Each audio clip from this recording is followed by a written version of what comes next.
for being here. I'm very honored. I do realize I have to compete with this amazing view, so I'm hoping it gets dark very quickly.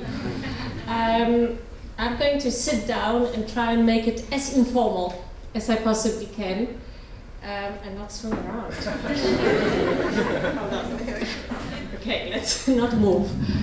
Well, thank you so much for being here. I'm very flattered that all of you have decided to dedicate your Monday evening to listening to me. I do have a story, and it's a story that I will tell you tonight. I know that a lot of you are here because you're not so much interested in my story, but you are more interested in my political views. And we'll get to those at the end of it. So I just want to do both stories justice. I'm really invited here to talk about entrepreneurship and my journey through this kind of landscape of starting businesses. Some succeeded, some did not.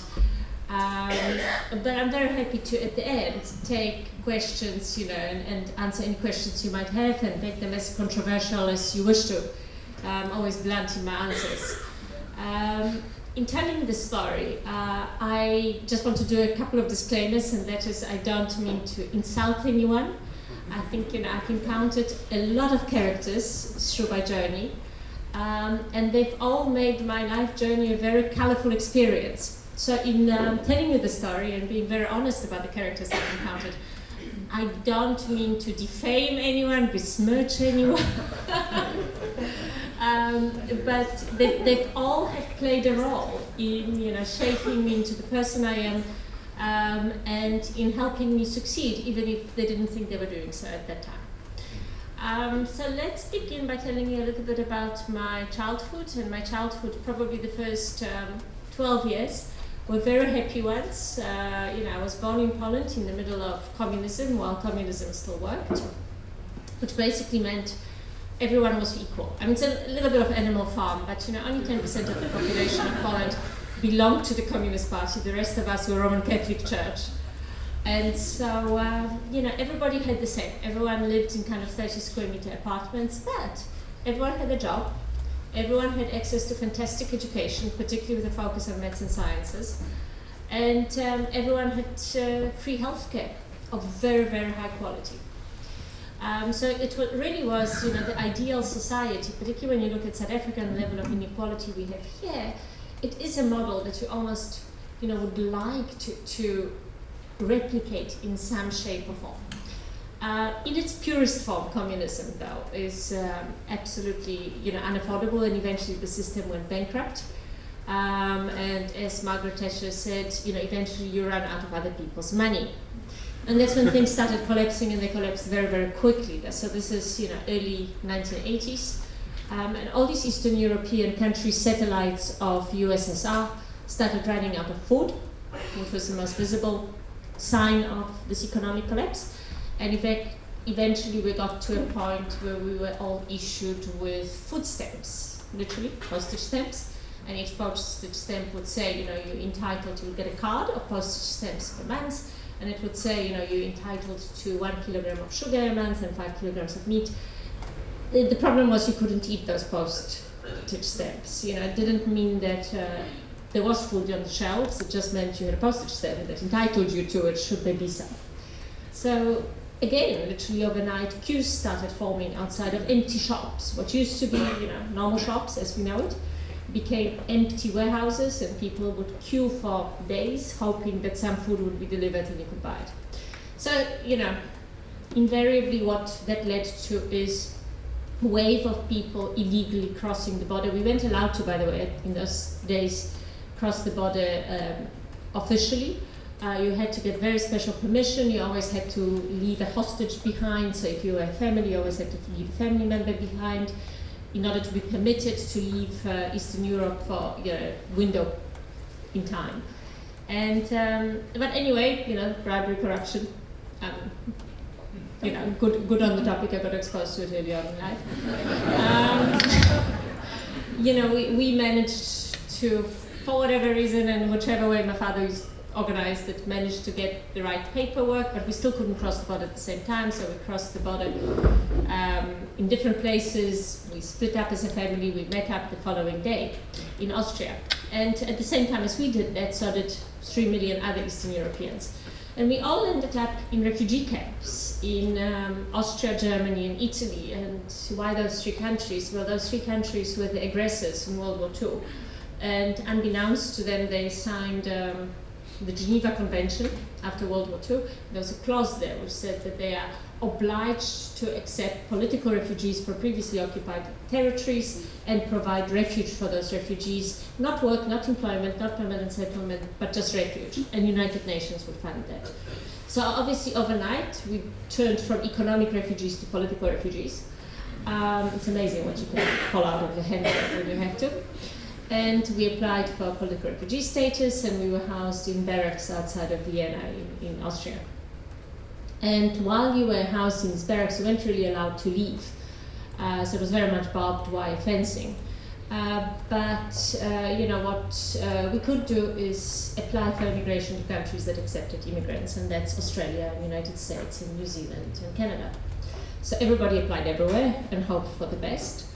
And probably, you know, my one strongest memory of that refugee camp is sleeping on a bunk bed, and above me was a guy who walked all the way from the Ukraine. So by the time he got there, you know, his feet were completely gangrened, and you know, the smell of it, but the smell of it competed with the smell of the toilets. So anyway, while we were in the refugee camps, South Africa was still very much under apartheid regime. We didn't know anything about South Africa, absolutely nothing, complete ignorance. But you know, the National Party here figured out that in those refugee camps they had engineers and architects and medical doctors. My parents happened to be medical doctors. And so they had access to cheap skills that they could import into South Africa. So lo and behold, South African army arrived in Vienna, opened up the embassy, put up posters in refugee camps and said, apply for jobs. And so my parents, faced with the prospects of going to the United States and digging ditches because they couldn't work as doctors, and actually getting, you know, gainful employment as medical doctors, be it at a minimum salary, opted for the latter, and so we applied. Still remember that interview. The only thing that army general, whatever he was, that interviewed us wanted to know is whether we were members of the Communist Party. So we were not. And hence that's fine, you know, that was the only qualifying criteria for bringing us to South Africa. And you know, we landed up in South Africa. I was 13 years old by that stage. And we landed up in Johannesburg in the middle of winter, and you know what Highveld looks like in the middle of winter.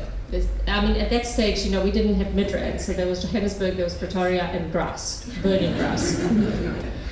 And you know, we were transported to the military base in Pretoria. So the very first Afrikaans word I was ever faced with was Voortrekkerhoogte. And there were actually 6 of us, my parents, I've got a brother and a sister, myself, and a grandmother who also crossed the border illegally. And you know, all I remember of our first day is my grandmother in absolute tears because someone greeted her in the passageway of this nursing hostel that we were housed in and said to her, "Goeiemorgen." Now, unfortunately, the word goeie is in Polish equivalent to the worst possible equivalent of dick. So she started crying and saying, "What sort of a country have we arrived?" This was the first. Anyway, you know, and you know, those first few years in South Africa were really a scramble because you know, none of us spoke English or Afrikaans for that matter. And you know, my parents had to recreate a life. I mean, we arrived here with literally 3 suitcases. I think my parents had $500 in the bank account, and that was it. And you know, they were in the early 40s, so you know, everything became a struggle. And they were employed, despite being double specialists, they were employed on minimum wage because that was part of this deal of importing cheap labor. They were not allowed to work in the private sector; they were only allowed to work in the public sector. And they had to recreate a life, and hence there wasn't a lot of time in the kind of mind space to worry about us. And so we kind of had to bring ourselves up a little bit. And I went to Pretoria High School for girls. I landed up in Standard 6. And teenage girls can be a brutal thing. And a few years ago, I was asked to do a valedictory speech at Pretoria Girls High, and I prepared the speech, and it was very much kind of meant to be an inspirational speech for the girls. But I had two openings to that speech, and one of them was, I am what I am because of the school. Thank you so much. And the other one was, these were the worst years of my life. And up until I stood on that stage, I didn't know which one I was going to go with. And then I stood up there, and then I went, these were the worst years of my life. Needless to say, I have never been asked to back as a guest speaker, but after the function, a lot of very strange-looking girls came to me to say thank you so much. And then, when I was 18, I had to, I wanted to go to university. And obviously my parents had no money. I mean, my father was the absolute master magician in juggling credit cards. This was before the National Credit Act and before the computer networks were linked up. So he could, he had a credit card from every bank going. And he was withdrawing money from this ATM machine to pay that bank loan off, and so it went on. He said, as long as there's a bank stupid enough to lend me money. And there were lots. And so, I had to find ways of paying for university. And then I got to hear about actuarial science, and I had absolutely no idea what actuarial science was. I mean, Poland, as a communist country, had no financial services industry to speak of. So I had no reference point, from my childhood. And so, but anyway, I applied for a bursary because actuarial science came with bursaries, apparently, from life insurance companies. And those bursaries paid for absolutely everything, so I applied for a bursary, and I was lucky enough to get one. I still couldn't speak any English, but my maths was really good. And the first thing I did when I arrived at UCT to study actuarial science is I figured out that you could take they paid for everything, from food to books to accommodation to the actual tuition. But the first thing that I did is I took my meal vouchers and I traded them for cash. Once I did that, I had some cash in my pocket, but I didn't have any food. So I became a vegetarian because cheese and bread were free, and coffee. So I stayed in Res, studied actuarial science, and I have to say, again, my university years were not, easy years. There were years where I knew that I had to deliver these marks because I had this bursary, and there wasn't a safety net, behind me. Anyway, I finished actuarial science, and I had to work off my bursary at Southern Life. For those of you that still remember Southern Life, it's a Cape Town-based life insurance company. I mean, they head office in Johannesburg. Our head office was in Great Western in Newlands. It was a company owned by Anglo-American, and it was, the first time I kind of saw these corporate excesses, which is literally what eventually bankrupted the company. I mean, the CEO of the company used to fly in a helicopter and land on the lawn in Newlands. But I kind of looked around at the actuarial science department, and I was surrounded by people who were a heck of a lot cleverer than me, which I knew from the moment when I faced my first computer and someone said to me, "That's a computer." And I looked at it from left and right, and I kind of went, "What do you do with this thing?" Anyway, so my actuarial career lasted for about 8 months, and then I managed to figure out that there's one interesting department. So I kind of scanned the environment, and the most interesting department at Southern Life was the department with the nicest carpets, and that was the investment department. It was a completely failing company, completely failing investment team, but flipping hell, they had the nicest offices in the building. So I thought, okay, if I'm going to wangle my way into anywhere, that's where I'm going to wangle my way into. And I did that. And interestingly enough, I eventually managed to, just because there were a couple of other things. It was also the time where this might resonate with some women in the audience. I came across sexism and sexual harassment. Probably the only time in my career I did. But those were the days where all senior management was white male, and all pretty girls were easy prey. But it was also the time which brought my feminist career to an end, because I, of course, 3 months out of university, decided to take on sexual harassment at Southern Life by senior management.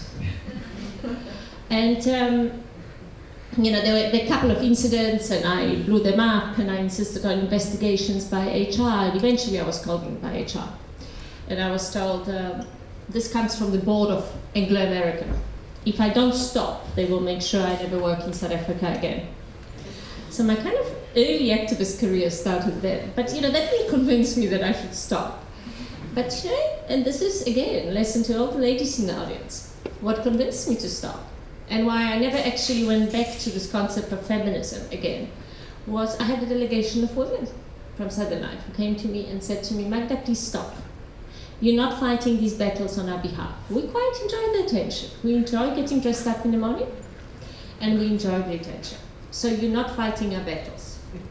And that's when I said, okay, whoa, I'm out of, in that case, I'm out of the feminist space. Anyway, I joined the investment team, and they didn't quite know what to do with me, but they were failing as an investment division and as a company by that stage. And someone somewhere heard about this concept of index tracking, and so as a way of managing money, so it's a mathematical way of managing money rather than making real investment decisions. And so they said to me, you've got this actuarial science degree, and we don't quite know what to do with you. So you design an index tracking fund and manage it. And that's when I hired my first employee, and he's actually in the audience, Ian. I had one employee working for me, a Canadian, who now works for Sygnia and is our chief investment officer at Sygnia, so many years later. And the two of us, kind of not really knowing what an equity or a bond was, designed index tracking funds. Scary proposition. But anyway, Southern Life wasn't really, going anywhere. And that's another lesson, that you kind of need to scan your environment, take the most out of the situation that you're in, learn the most that you possibly can. But what I learned is that Southern Life was failing, and so that career prospects were limited by virtue of the limited career prospects of Southern Life. And so I took another opportunity, and again it's about spotting the gaps. I was dating someone who at that stage was working, an actuary working at Alexander Forbes. And he took me to a business dinner, and I just so happened to sit next to the CEO of Alexander Forbes.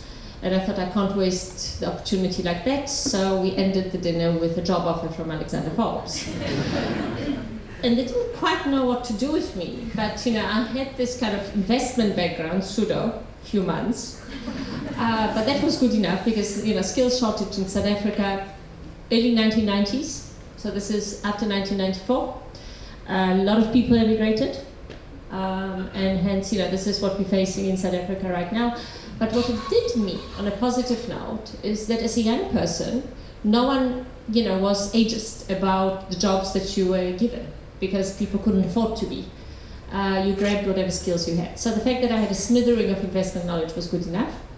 And Alexander Forbes said to me, and that was my first kind of almost entrepreneurial job, they said, well, we've got this idea for setting up of an investment consulting division, so do it.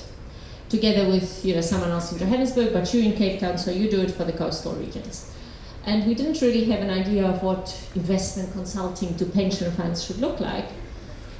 So we kind of designed this concept of advice. And but of course we had no clients, so that's where the marketing and the sales came in. You had to go and pitch to large pension funds. Your great investment expertise in advising them how to invest billions of rands. And to this day I cannot believe I sat in the boardrooms of BP and Shell South Africa and advised them on how to invest their money. I was 25 years old, I knew absolutely nothing. The room was full of men much older than me, and they were listening to every word. So it's whatever dodgy advice I provided in those days. was probably very interesting. Look, I mean, and a lot of it was just common sense. Those were the days before companies, and it was just the startup of independent asset managers, such as Coronation and Investec and Ellen Gray. They were literally the, 5 people in a room stages, and all the money was managed by Old Mutual and Sanlam and Momentum, large life insurance companies. But what I found myself at the cusp of this kind of revolutionary shift in how money is managed. Because at the same time as Alexander Forbes set itself up as a consultant, they needed something to consult on. And what they decided to consult on, among others, is the movement of assets away from life insurance companies to boutique asset managers, being those little shops which sprang up. I was, as a consultant, I would call in Investec and Coronation and BOE, and this is where I learned my marketing lessons. So, the best marketer, in fact, there were 2 companies that were winning all the assets in the market, so take note. Also very valuable life lesson. One was Norwich, which doesn't exist anymore, so it didn't really help them, and the other one was Investec. But it was interesting why they were winning all the appointments. So Norwich Life had the first Proxima in the country. So this is the power of technology. These were the days, for those of you, and there are not many of you in this room that will remember overhead projectors. But those were the days where you would go into a new business presentation, and there would be an overhead projector, and you had some transparencies that you would have at Hong Kong, skew, and hope for the best. So they imported a Proxima into the country, and literally every board of trustees regulating, and governing a pension fund would go, these guys must be amazing because look at the technology. They went, by the way. Investec went about it in a slightly different way. A very clever man who still runs Investec Asset Management today, Hendrik de Toy, hired 2 male models, and really good-looking guys. He bought them 2 black Porsches, dressed them up in Hugo Boss suits, with silk ties and double-cuffed shirts. Double-cuffed shirts were not known in South Africa at that stage. We were in the grey suits, brown shoes brigade territory, as offered by Old Mutual and Sanlam. And as you can imagine, I always used to say that Investec would come in, terrible performance, nothing to speak of. But, every man in the room wanted to be one of those male models, and every woman in the room wanted to be with one of those male models, so they got all the money. I watched this from the sidelines and kind of thought, okay, so if you're going to market, image is all important, and actually you only have about a minute to shape people's opinions in the room.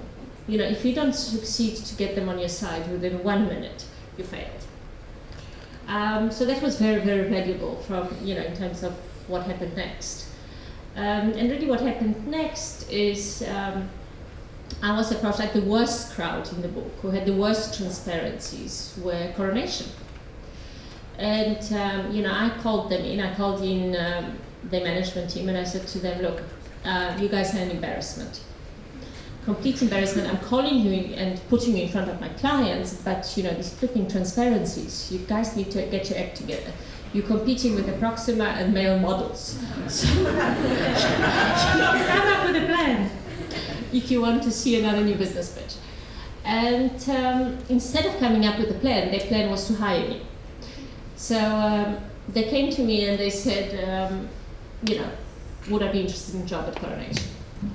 And I was very lucky, and that's another lesson in life, that lots of people work really hard, which I did throughout my career, but you need Lady Luck to smile on you every once in a while, or as often as possible, because you really you need that healthy dose of luck to succeed. And my lucky break was that these guys had set up Coronation. I think I was employee number 14 at Coronation Fund Managers. It was a bunch of guys, again, with a new CEO who has just taken over. They were kind of 3 years into their existence. And what they said to me is, in an investment firm, all that matters is investments. So here is a really important team. So you're not part of that. But here is all this other gumph that comes with running an asset management company, which we don't want to touch, and it's really kind of blue collar. And that gumph turned out to be, all the legal work, all the marketing work, all the administration, all the client service, product development, absolutely everything else that went into running the company. And they said to me, you handle all of that. And I did, I kind of went, no problem. And hence, if you are in the early stages of your career, my best advice ever is put up your hand for the jobs that no one else wants to do. Because trust me, that's the best way of getting ahead. One, you pick up skills, many skills, and two, you can leverage your knowledge because no one else wants to do these jobs. It means that within a year you become an expert at them and you become an expert in the room. It doesn't matter what your field of expertise is, but all of a sudden you become senior by virtue of being an expert, even if it is in areas that no one else wants to touch, because everyone is competing to be an expert in the popular areas, not the unpopular areas. So you get promoted because you're an expert in something. And I spent 6.5 years at Coronation, and it was quite a tough environment. I mean, financial services industry is not a women-friendly industry to begin with. And to this day, there are very, very few women who are anywhere near senior positions in financial services. And one of the reasons is, it's not actually very complicated, is that it is an industry driven by money. And money tends to appeal to two basic instincts that people have. Your strongest drivers in life are two emotions, greed and fear. And so when you look at an average asset management company and an average investment team, which, with people who are typically paid, multi-million rand salaries, these people, there's nothing special about them. They just happened to have stumbled into these jobs for, whatever reasons. But they know that, their friends are not earning multi-million rand salaries. So that tends to bring out the ugliest in human nature. And that is, the fear of losing their jobs, and with that, and the greed for the money. And with that comes, huge amount of backstabbing, and, it literally does not generate a positive working environment. Now, in that kind of environment, women don't thrive in that kind of environment. I mean, I've often been told, when I have hired women, and they would resign after working for a few months in an investment team, and the comment was always the same: Magda, who needs this shit? Why do I have to sit there, with these aggressive guys who are nasty, never mind they're nasty to their wives, they, and having affairs on the side, and, but you have to fight for everything that you get. And women typically are more collaborative in nature and teamwork oriented in nature than backstabbing, the next guy in order to get ahead and to get a little bit more money out of that bonus pool. And Coronation became that. It became, all of these boutiques, Investec and Grey, Coronation, started attracting a lot of money. And obviously, I like to think that I kind of honed my marketing skills at Coronation. But the truth of the matter was that it was a little bit like clubbing seals. All boards of trustees were busy moving money away from Sanlam and Old Mutual to these sexy-looking boutiques, and provided you look good and had a Proxima, you are okay. Some people just never got it, I promise. Sanlam still appeared with their transparencies. So money moved in waves. Billions of rands moved away from life insurance companies to these boutique asset management companies, and they grew in size, as did Coronation. And then, while I was at Coronation, also a very important lesson, and that is there's a giant difference between being an employee and an owner. So while we were at Coronation, we were always told, work hard because, we're all owners of this business. And indeed, there was a generous profit share pool.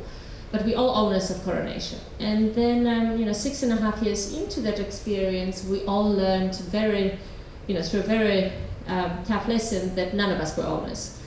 Or at least it was another version of Animal Farm. Basically, without going into lots of details, but the real owners of coronation, we never had any shares in coronation. The guy who did hold all the shares decided to list coronation on the Johannesburg Stock Exchange. And, I just happened to, because I was a director, kind of come into, I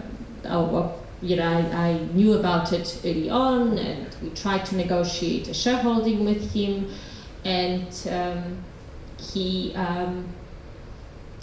wasn't open, supposedly, to giving staff shareholding. But in fact, he did give shareholding to 2 people in the company. And when the rest of us found out that 2 people got a shareholding and the rest of us didn't, we all resigned in waves. I was the first one, just because I came into that knowledge first. I remember resigning on a tissue. So, but it was quite a traumatic time. It was one of these kind of emotional moments where I basically said, all these years we've been told we're owners of the company. And the 2 guys who eventually ended up getting some shares said to me, well, you're not owners, you're all well-paid employees. But there's a huge difference between being a real owner of a company and having a shareholding and being an employee, and you are just a well-paid employee. So I stood up in a meeting and I said, well, I'm not happy with being a well-paid employee. And in that case, I resign, and I expected them to kind of go, you can't, you run a big part of this business. Instead of, they said, we accept your resignation, we have it in writing. So there was a box of tissues on the side. So tissue and resigned on a tissue. So that was adrenaline. Half an hour later, driving home in the car, you go, oh my God, I'm unemployed. And a part of being an immigrant, and I don't think it's a unique feature to me in particular, is that you tend to have a lot of family members that you support financially. So, my parents were dependent on me. There were some family members in Poland that I was supporting financially. So it was quite a traumatic time. But I was 32 years old, and it's not as if white corporate South Africa jumped up and said, oh, here is this amazing woman, she has all these marketing skills, she grew coronation's assets, let's offer her a job. In fact, no one called. And so, not that I was actually expecting a phone call, it was an interesting time because my mindset was very much kind of went along the lines of, I'll never work for anybody else again. I just got burnt in this coronation situation. I need to do it for myself. If I want to do it, I need to do it for myself. And literally the very next day, which was 1st of April Fool's Day, I, together with Simon, my husband, we were at our accountant's office buying an off-the-shelf company structure. Now, the interesting story about the level of stress at that stage was that I was actually supposed to go and sort out coronation's operations in London just before and so we were going to move to London for about a year.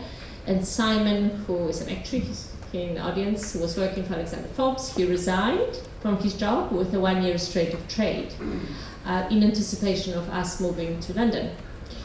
And of course that didn't happen because I resigned on a tissue. And so all of a sudden it wasn't just me being unemployed, the 2 of us were unemployed. And there wasn't much cash flow going around. We had a house which was kind of half paid off.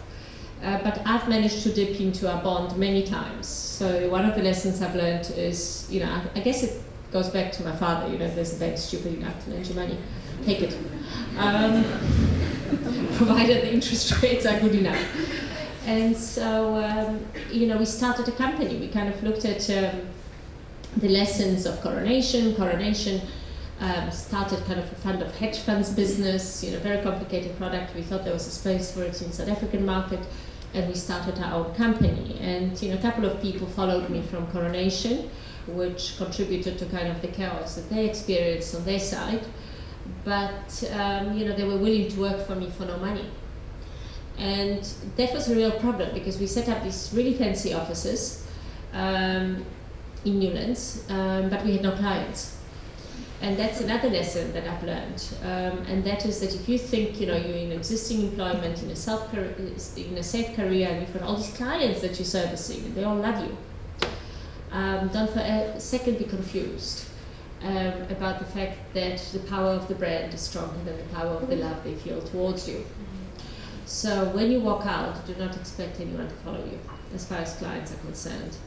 My lifelong experience has been clients stay with brands. They might not like the company, but guess what? The company will very quickly replace you with someone else. You are utterly replaceable. And I was utterly replaceable at Coronation. As much as I thought, all hell will break loose, and certainly for a while they were in chaos, not a single client from Coronation ever followed me. And then, we started the company, and, I learned a couple of valuable lessons. I was 32 years old. And again, I thought, after the Coronation experience, I had all this knowledge. I knew how to run, I knew everything about the legal side, I knew everything about administration and operations and marketing and sales. But there were components of the work or of running a company that I knew nothing about. Keeping the books was one of them. Depreciation to this day completely confounds me. Accountants confound me. Maybe that's why with KPMG is just inexplicable. But I learned through that period that, first of all, setting up your own business is really, really stressful. So I've got these fun memories of queuing up an incredible connection trying to buy computers. And, so all these things that you take for granted, working in formal employment, that somehow get taken care of behind the scenes. The flights get booked by someone. The cars get booked by someone. When your computer breaks, first of all, it is set up by someone. There's always a someone. Well, when you set up your own business, there's no one. It's just you and cables. So that was stressful.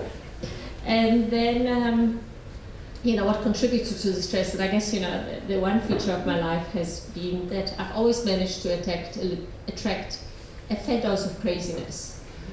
So Coronation decided to hire a PI to keep tabs on me, just in case I went after all the clients. So there was that. But what I realized is that actually setting up a business is very stressful. And being 32 years old was probably too young. I still had big gaps in my knowledge. And so, an interesting thing happened when you start a business. A lot of people approach you, usually not because, they have anything meaningful to offer you, but they want to see what you're doing, and they want to see whether they can exploit that in any particular way. And, I got a phone call from a friend of mine who said to me, do I want to go to lunch? And I said, absolutely, I'll go to lunch. I went to lots of lunches then. And I went to this lunch in Winehouse in Newlands. And instead of having lunch with Ethan, there was a man sitting in the booth. And his name was, for those of you that still know the history of this country, or remember the history of this country, was a man I respect humongously. I think he got a very bad rap for a variety of reasons I'm not going to go into, but he's the man who's done the most for me in my career and my entire life, and I've got a huge amount of respect for him. And that was a man by the name of Mzi Kumalo. And Mzi was one of the main commanders of Umkhonto we Sizwe. He spent 13 years on Robben Island with Mandela. So I know stories about Mandela, which no one should know. And Mzi came off Robben Island. He spent 13 years on Robben Island studying through UNISA. And he came off Robben Island saying, the moment I'm off, I'm going to make money. And he did. And he taught me a lot of lessons, a lot more lessons than I've learned through anything else that I've done in my life. So Mzi was and is a very, very smart man. He did the first BEE deal in South Africa with Harmony Gold, and he obtained a loan and got these Harmony shares. And obviously he had a lock-in period. He wasn't allowed to sell them for 10 years. But no one in South Africa thought that he would be clever enough to think of a financial transaction which physically did not involve the sale of his shares technically. So he did a thing called shorting, which is effectively, it's a financial transaction which has the same effect as selling your shares, but actually isn't. Technically isn't, practically is. And he made R1 billion overnight. And that was the time where this was not the purpose of BE. No one was supposed to make that kind of money that quickly, but anyway, he did. But from that point onwards, he had a strange code of honor about him, and that was that he concluded deals on a handshake. So, he had a huge amount of trust in people that he dealt with. And of course, that is the stupidest thing that you can possibly do in business. You don't ever trust the words, you look at the paperwork. So he entered into a whole lot of transactions which, what he was told versus what eventually emerged in contracts which he signed without reading was completely different. One of the transactions he entered into is he bought a company, strangely enough, and through sheer coincidence, from Coronation Group. And it was a failing company. They set it up thinking they could kind of replicate the Coronation Fund Managers model, but with BE partners, and that company was called African Harvest. And then they used that company to put through a whole lot of tax schemes and, not fraudulent activities, but certainly very dodgy things. And that company was in the process of being wound up. And MZ was convinced by someone he trusted that it's a winner of a company, and he paid 300 million and bought that company without doing any due diligence on the company. He then commissioned due diligence on that company from attorneys at law, the same crowd that brought down Capital Alliance, that auctioneers house, Auction Alliance. And they produced a due diligence report on what he has bought, and it was, a Bible of that thickness, titled Fraud, Entitlement, Greed, Corruption, you name it. And so he had to find some sucker to run this company for him.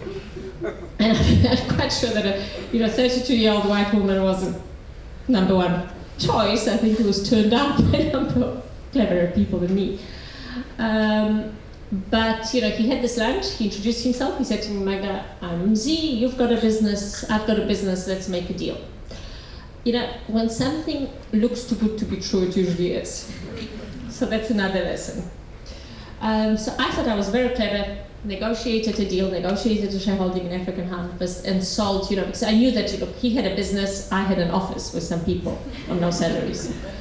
So it seemed to be like, an obvious that you would translate your shares in an office into shares in a real business. But of course, I arrived at African Harvest, and there was an empty desk, and I walked into the office, and on that desk was that white envelope with that report in it. So I opened the envelope the first day, and I read this with growing horror, and I found Mzi, and I said, Mzi, what the heck? And he says, Magda, it's not that I didn't tell you the truth, it's just that you really didn't ask the right questions. I actually had dinner with him 2 weeks ago, and I reminded him of it. And he says, no, the way I looked at it is, you were bright, you knew about asset management, I bought this asset management business, and it was obvious that you didn't know how to steal money. So I thought I was in safe hands. So anyway, in the next 3 years, I hired a very good team of operational people around us. We cleaned up African Harvest. And the moment and probably the proudest moment at African Harvest was attracting business from Abu Dhabi Sovereign Wealth Fund. Now, Abu Dhabi decided to invest in South Africa, but as you can imagine, allocating money to a company run by a woman, not an obvious. So this is where all the marketing skills need to come in, and this is where when I was pitching for that business, I kind of did a little bit of research into the culture, into the norms of behavior. I certainly didn't wear any makeup. My hair was tied back in a bun. It was a very conservative dress, and so you kind of morph. You need to do research into, if you're selling anything to anyone, do a little bit of research before you go into that room.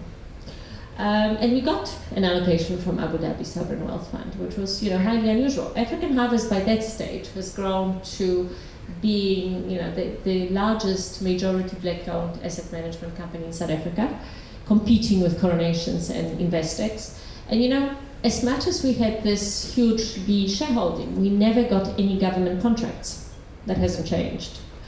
And I remember sitting in a briefing by the Eskom Pension and Provident Fund, where they very proudly announced that that they are going to allocate 10% of their assets to black-owned firms. And when I heard that, I went, excuse me, so could I be considered as a white-owned firm? Because I think 90% of the assets is going to white-owned firms. So I want to be in this segment of the market. I don't want to be considered B. Just, I want to be there, on that side of the room. So, those were interesting times, and you certainly, by this stage, Coronation, Investec, and Grey have all grown up, attracted a lot of money. So you kind of had to fight for allocations. But anyway, we managed to grow the business from, loss-making thing that, really deserved to be closed up to a 35 billion rand company managing 35 billion in assets. But through the process, I learned, all those elements of the business that I knew nothing about.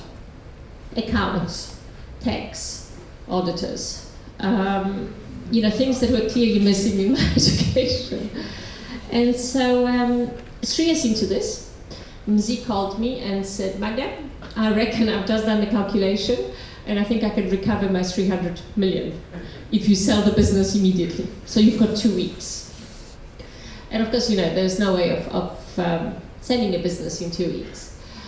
But again, a few very valuable lessons through this process. So large firms, as I learned, put all legal firms on retainers so that they can never be, they can never find themselves on the opposite side of a legal firm of any substance.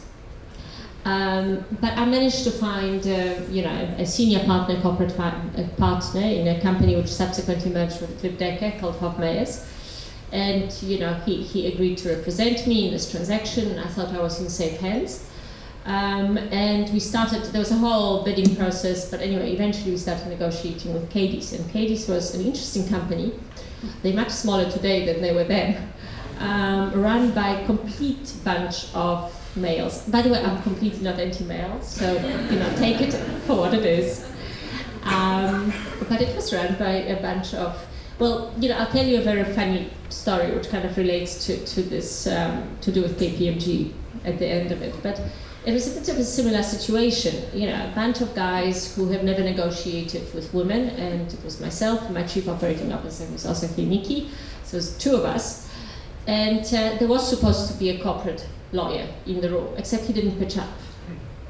Because, as I learned, Cadiz went to Hofmeyrs the day before and said to them, if you send this guy, we will never use you for any serious transaction that we undertake, so make a call. You either represent this woman who will disappear into oblivion, or you represent us in future.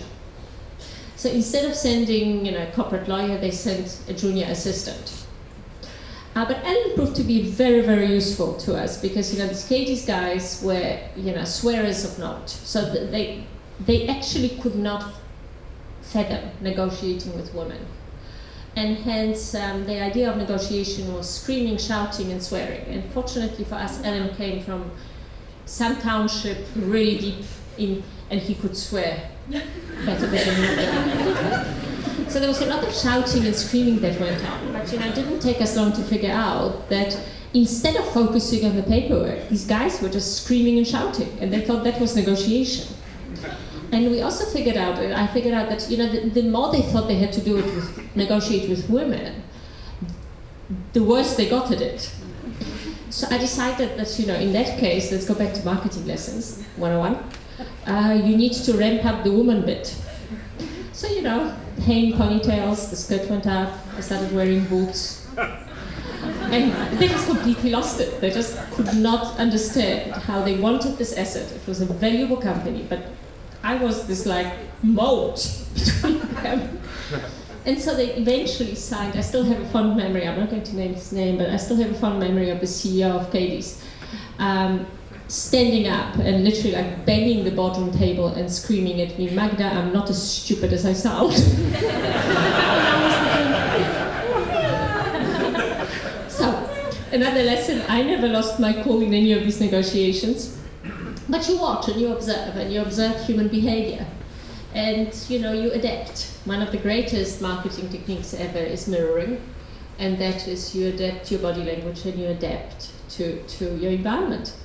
So anyway, in this instance it worked, and in fact that deal was concluded at exactly the price that they tendered for the business, which is highly unusual.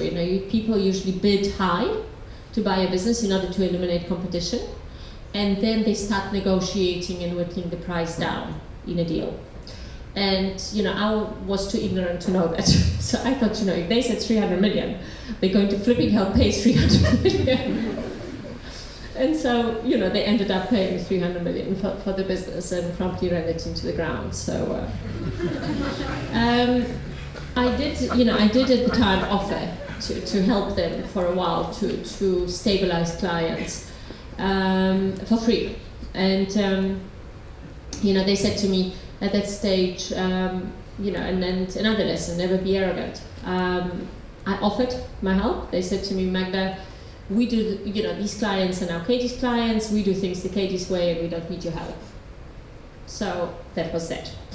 And I didn't really have a plan, but during the negotiations, an interesting thing happened, and that is Nikki, my Chief Operating Officer at Sygnia today, came to me and said, Magda, what are we all doing next? And I kind of went, who's we? And she says, no, I've got a list. I've got a list of people who are not going to Katie's, who are going with you. I said, going with me where? Well, whatever you're doing next. And I really wasn't going to do anything. So I kind of had to quickly reinvent the business model, quickly kind of renegotiate the deal to try and buy some licenses, useful financial services licenses, out of this African harvest stable that, so that we could start a company. And after we sold the company to Katie's, we found ourselves in an office here at the waterfront, in fact, in the original harbour master's house. So it wasn't a very big space, but it was really, really pretty. We have this huge lawn in front of us. Those of you that don't know where it is, it's I think Evertree Gallery now has it. It's above that Portswood parking garage. There is a whole huge green, a bowling green. And there are two houses there. One of them is a national heritage site, this original harbour master's house, and that was us. So there were about 7 of us, apart from the receptionist and some other ladies we took. And we kind of sat around the room and we said, okay, well, what are we all doing next? And we had to come up with a business model. And this is where, a few other lessons come in. And, one is, I think from early on, and it came from Coronation Days and then African Harvest, we had a very good appreciation of the fact that technology is beginning to shape the world. So without good systems, without technology, without being at the bleeding edge of technology and development, you're nowhere.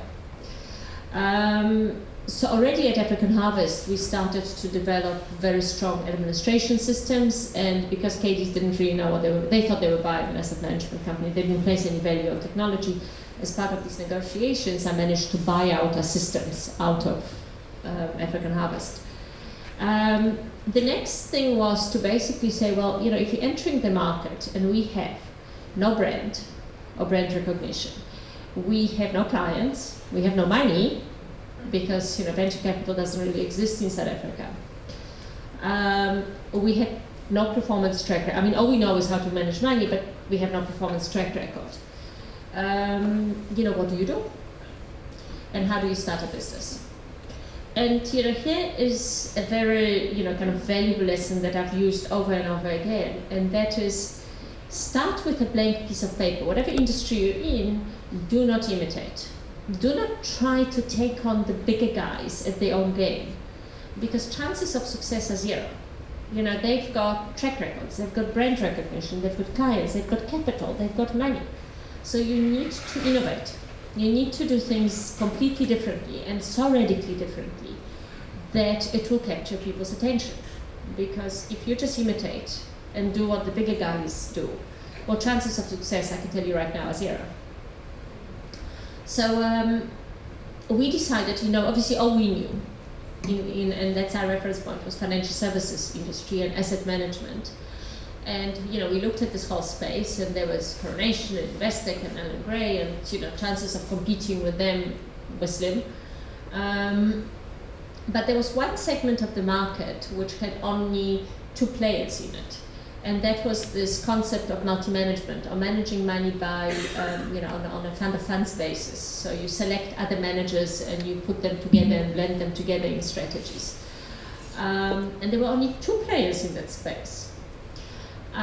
So we thought, well, let's look at segment of the market where there are fewer competitors. Why throw yourself at an overtraded segment of the market? Throw yourself at the segment of the market where there are few players. So multi-management. But we still didn't have any brand or any clients, any performance. So we needed to come up with a proposition which was different to what everyone else was doing. So we looked at what everyone else was doing, and we came up with this radical concept of fee transparency. So what we discovered is that, and I guess I was as guilty of it as anything, so it's a bit of a poacher to gamekeeper, of opaque fee structures. So our financial services industry exists on the back of this premise that you make things sound very complicated. Use a lot of jargon, because then people are very confused and they think you're very clever, and then charge as much as you possibly can, and never explain your fee structures. So cloak your fee structures in so many complicated disclosures that an average man in the street has no sporting chance, even with the best of financial advisors, of figuring out what the hell they're paying. So we decided, okay, we knew the pension fund industry rather than the man in the street or retail market. So we decided to launch these multi-manager products to the pension fund market using our administration platforms, but be completely, radically transparent about our fee structures, and then undercut everybody else. So do two things: lower the fees, not the quality of service, just the fees, and be completely transparent. And that was our kind of ticket. And we became kind of disruptors before the word disruptor was known, because that was 11 years ago. And very quickly we attracted attention from pension funds, and we won some really interesting large clients, which kind of gave us scale. At least they paid us a pittance, but they were big, and they're still clients of ours today. AXA Group Pension Fund is one of them. Absolute pittance in terms of fees, but we had a marketing slide which said we had a client, and that went a very long way. And and hence that's how we started with the business. We undercut, we attracted some money. We had really good slides, so never underestimate the power of powerful marketing. So while everyone, I always go back to the Proxima. So now everyone had a Proxima, so we had to have something better, visually better. So, again, in this world of pitching for business, where you're pitching against competitors, you've got to assume that everyone walks into the room and does exactly the same pitch. Everyone talks about their people and their performance and their product and being the best, and so everyone has slides. So how do you differentiate yourself? Well, you've got to differentiate yourself by making sure that your slides are so phenomenal that they don't forget, visually they don't forget your slides. And that's what we did. We hired design companies and had storybooks instead of slides. And that's a technique that we still use. And interestingly enough, in terms of marketing, if you look at financial services companies, and many companies in South Africa, they all use the same there's always four legal firms, 4 audit firms, 4 marketing firms, advertising agencies. So they all use the same advertising agencies, so they all look the same. If I took adverts which play in media and adverts of Investec and Investec has a zebra, which was a genius. I wanted to have a lion. I had this idea at African Harvest that we could have this advert. I was told I was going to get sued. The idea was to have this advertising campaign where the lion attacks the zebra.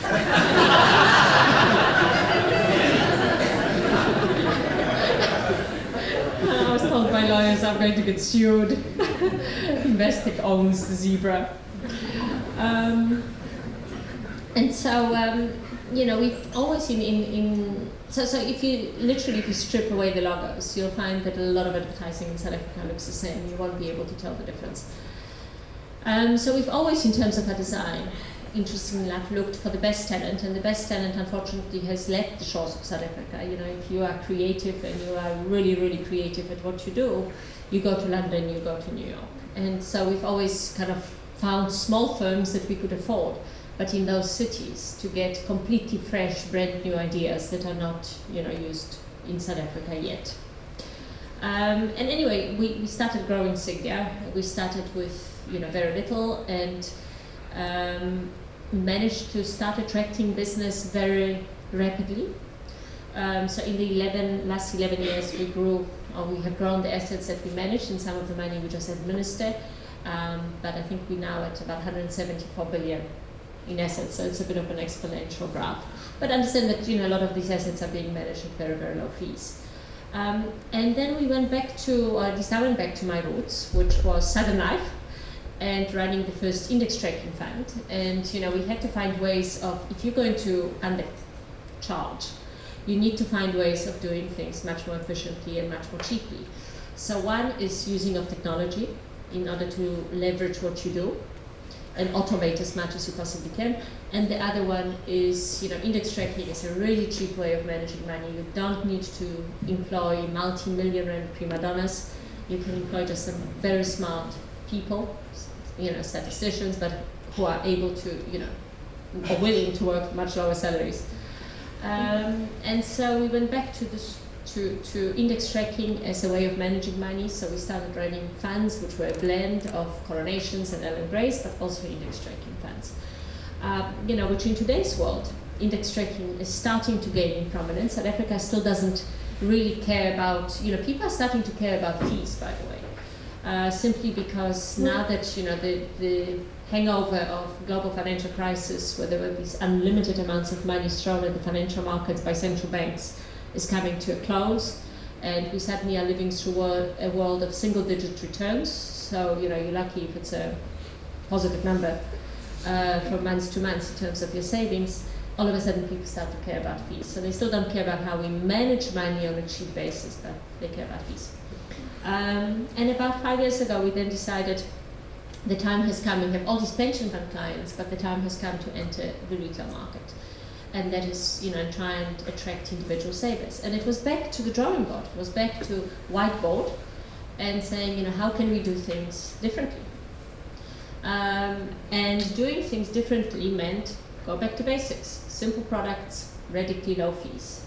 And so we started, we launched a whole range of savings products, retirement annuities, living annuities, and unit trusts, but at the lowest possible fee that we could think of. And that was 0.4% per annum, including VAT. Now, this is a world where most asset managers right now are charging, once you've added up their fees and you've added up the fees for the retirement annuity, you're in a territory of 2.5% to 3% per annum type fees. So you can imagine that 0.4 is quite radical. And to this day, no one has really ventured anywhere close to our fee structures. And it's not that Old Mutual, or Coronation, or Ellen Gray could not launch products at 0.4% per annum. Of course they could. But the very first thing that would happen is the existing client base would go, well, we're switching into that one. So they would cannibalize their own profit lines, which they're not going to do, and they haven't done. And so, we've managed to start attracting attention in the retail market again by being completely transparent about the fee structures and charging the lowest possible fees. And how we do it? Technology and using different ways of managing money, so that we don't have to employ people who you kind of pay 10 million rand salaries to. And so we became a disruptor in the financial services industry. And then we launched a whole host of other savings products, along the same vein. Every single time we launch something, we try to disrupt an existing market segment. Do things transparently, do things radically more cheaply. But if you do that, you've got to make sure that somewhere along the line, if your strategy is a pricing strategy, you've got to make sure that people don't start associating you with Pep stores. I'm much more Gucci than I am Pep stores. So you've got to provide a quality offering at the lowest price. That's really the kind of winning formula. And we do that. I mean, not only by the standard product that we manage, but we also try to innovate in this whole product space.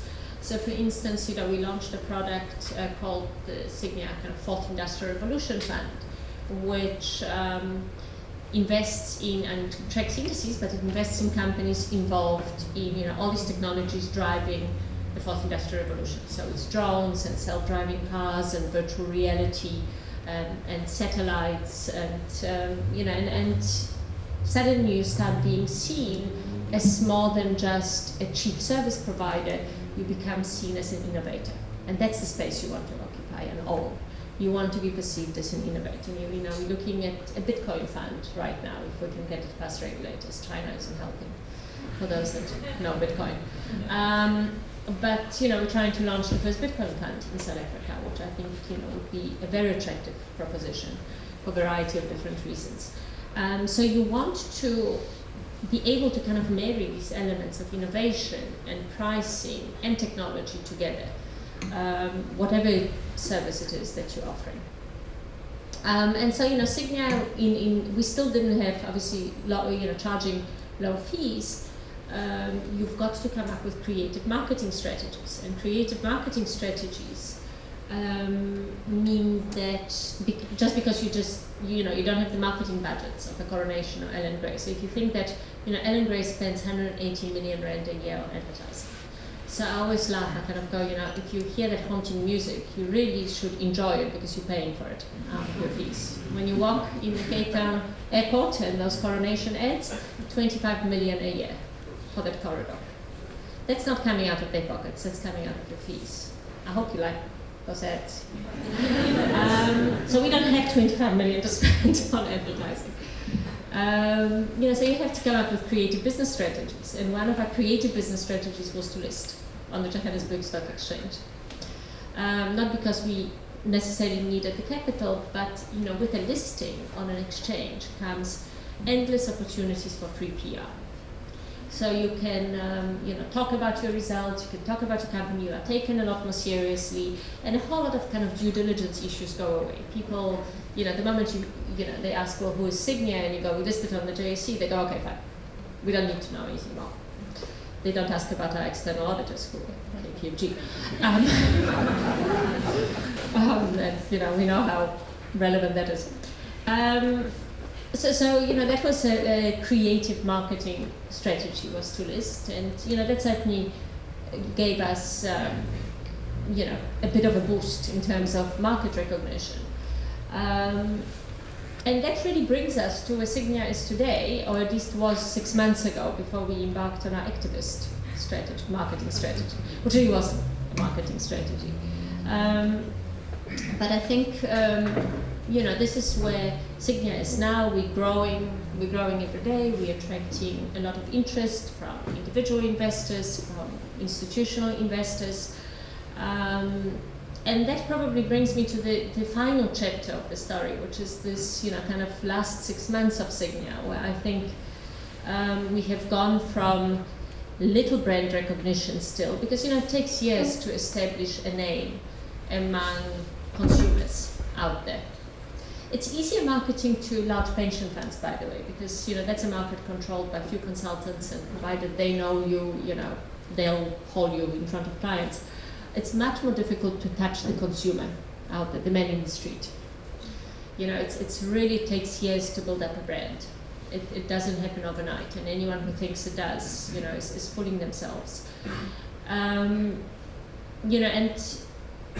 so what has happened to Sygnia is that, and it's not inconsistent, I guess, with the ethos of the company and everything that we kind of have stood for. And that is that, 6 months ago, I think beginning of the year, we've always used free PR, by the way, as a way of getting your name out there. So it's writing articles and releasing them to the media. And they were mostly educational articles on investments and savings, because that again gets your name into financial press, a limited target market and audience, but it gets your name out there without having to pay for advertising. And then, as part of that strategy, I was approached by Daily Maverick, and they asked me to write an article on a trial basis. And, I didn't know what to write about, and kind of scanned the environment. And that was when that entire SASA CPS saga was playing itself out in the media with, social grants. And I read this kind of small, weird article about Ellen Gray just, kind of talking about the Net1 investment and linked to CPS, and I really didn't quite understand what it was all about. So I Googled Net1 and, uncovered the horror show that is Net1 today, still remains. And that's a company which, under the guise of distributing social grants, and lending their technology to the government to distribute social grants, and we have 17 million social grants recipients in this country. 11 million of them are women who receive children's grants of 380 rand a month. They had a different business model. They had a business model where they secured this government contracts through various, as I've now know, dubious means. And in fact, the business model was never about the distribution of grants to the grant recipients. It was about using that in order to cross-sell a whole host of unnecessary services to these grant recipients. So the services being funeral insurance and airtime and electricity and microloans at 280% interest rates, which they called fees. And so, I started writing about that. I mean, look, it didn't take a lot of research. You just had to go on their website. And there was the CEO, Serge Balmante, very happily talking about two analysts, talking about the business model, which is exploit the poor. I think he calls it financial inclusion. But basically, all of a sudden I had women from townships writing to me saying, Magda, we've got no one to turn to. Because we're supposed to receive the social grant, but the way the setup works is we've signed off on some piece of paper, and by the way, most people sign with a fingerprint, and it's called, I kind of, it's equivalent to signing something with a cross. And suddenly that gives them the right to make deductions of our grant payments before we even receive grants. So I'm entitled to a grant, but I receive nothing in my bank account. And I have no one to turn to, because they made sure that there's no one that you can turn to cancel those deductions. So anyway, we started writing about Net1. I started writing about Net1 and exposing that, and that suddenly gave us kind of a bit of impetus in terms of media exposure, because I guess no one else knew what Net1 was really up to, except for the investor, the shareholders, and and one of those shareholders turned out to be Ellen Gray. And they've had to ask themselves some very serious questions about the kind of social responsibility behind the investments that they make. But eventually they came to a party after denial, and they have implemented changes at the board level of Net1, and Sergey has been fired, and other people have been hired. But Net1 continues, and they continue in business, and I think they'll feature in the headlines again when we come to the next extension of their contract by constitutional court, because no one else can step into the gap.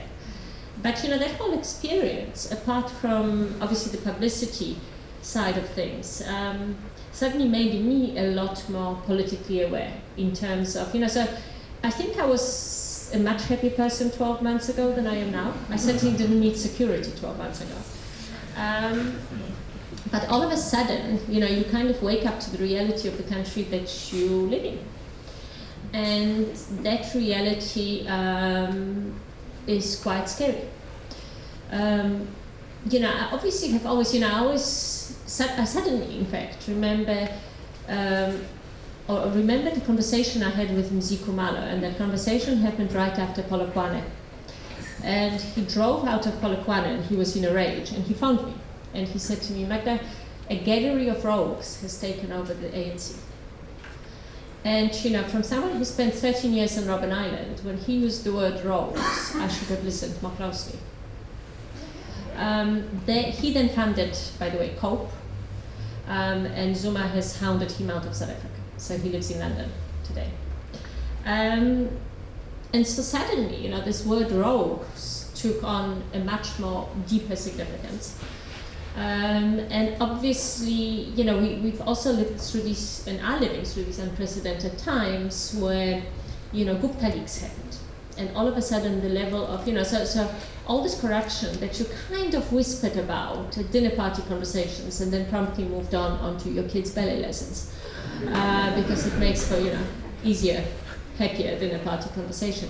Suddenly it's, much more difficult to ignore when it's played out in front of you in Technicolor.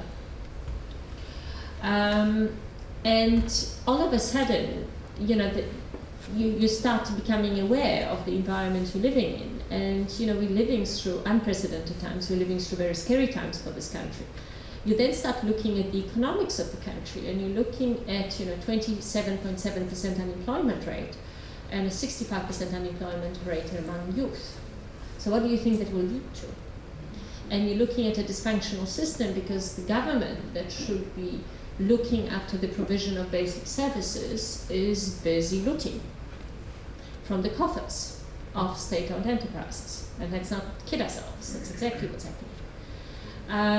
And what was most scary to me in all of this, and you're seeing this play itself out, is that the corruption is colorblind, and corruption spans both the private and the public sector. So corruption is not an ANC issue. Let me be very clear. I think there are some incredible people in the ANC today fighting to do the right thing. But for every rigged tender, there is a private sector participant and a public sector participant, as we are now seeing.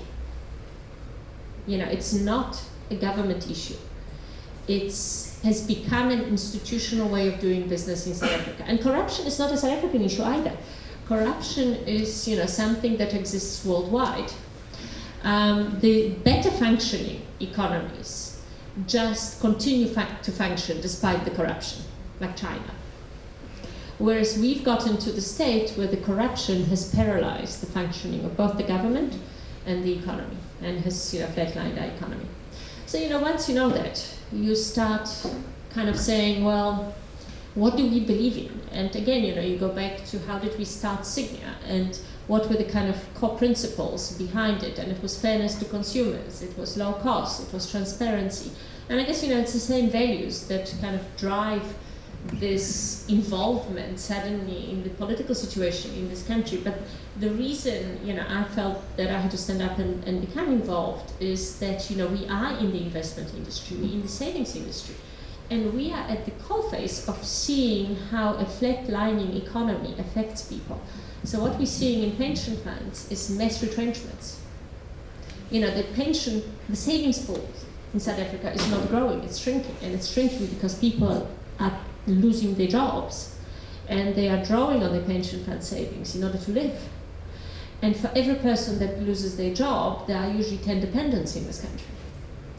So suddenly what you're seeing is, all these political decisions have led, and all this, inattention to running the country properly has led to a situation where the poorer are getting poorer by the day.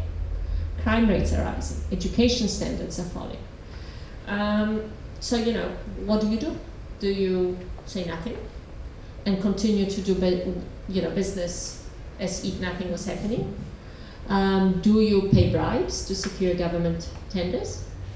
Or do you stand up and say this isn't okay? And I guess, we chose to stand up and say it isn't okay. If we progress down this route, this economy is going to completely flatline. We are going to condemn another generation of youth to unemployment because they're just not getting the right education, and that is at a time when technology is already eliminating manual jobs. We are all going to get poorer. The best and the brightest are going to emigrate. So again, immigration levels out of South Africa have, are at the same level since they were around 1994. So do you pack your bags? Or do you say, well, we need to fight for South Africa? There are 56 million people in this country, and 56 million people are being held to ransom by 2,000 corrupt people, roughly. I think we're on a good wicket in terms of winning odds. And that really brings me to the end of the story. So I think, Sygnia has become a better known company today than it has been before because of the activist stance that we've taken. But, hopefully it's a good stance and hopefully it benefits everyone in this country. And thank you very much. That's my story. Thank you so much, Magda.